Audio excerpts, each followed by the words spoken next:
direction. I don't know if you guys live out that direction, but Loop 360 is absolutely torn apart over there.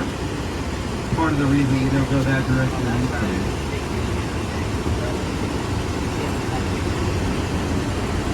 So we'll talk a little bit about the weather here in Austin. The summertime, obviously the big season, roughly late April to about mid-October. I'm going to point out a very lovely view of the lake here and the downtown area. A lot of folks can be out there. Last winter, my friends, we had half an inch of snow. It was terrible. Listen, no, it's worse than that. It lasted an entire day. Really bad. I joke around, but that happened in Saturday prior. We closed the schools in advance, okay? You just can't be too careful. Fortunately, it only snows about every 2 or 3 years here in Austin, so we don't have to mess with it long. And it has 3 sections: music, film, and interactive. So conventions on technology and innovation, what have you. I think it sounds like something. Not want to be here during South by Southwest. Hotels get very sold out pretty quickly, long lines, etc. As promised, there is a cargo train right here on Mopac.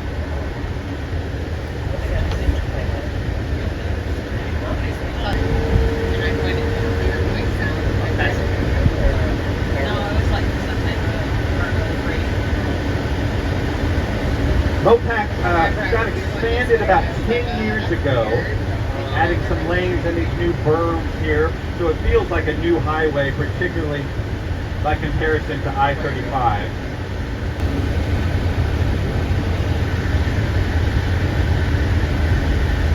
So we're going to make our way over this bridge here to our left, right over Mopac. Technically, east and west in Austin is divided by Congress Avenue. That's where the numbers change. Bluebonnets, which is the state flower of Texas, and other wildflowers planted all along the ramps and islands of Texas freeways, not just in Austin, but all over Texas.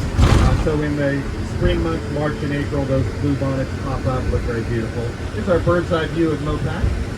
Train going down the middle.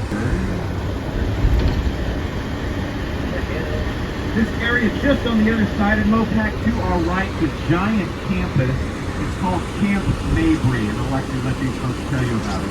Camp Mabry, a military installation that serves as the headquarters for the Texas State Military, is located within the city of Austin.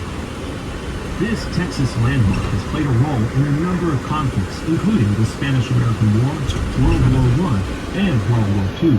The camp also houses the Texas Military Forces Museum that chronicles the history of Texas military forces from 1823 right through today. At Camp Mabry, they take their military reenactments very seriously. You can experience history come to life through the sound of a machine shake beneath you when a tank drives by. Camp Mabry's enactments covered wars throughout the decades.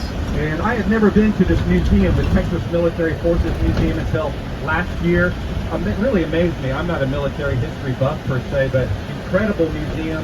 Focuses on Texas, of course, a great deal, but has sections on national and international history created by locals here. Through these neighborhoods here, on our way towards the mountain. Your windows rolled up. Around here, but we have a hill with some spectacular views.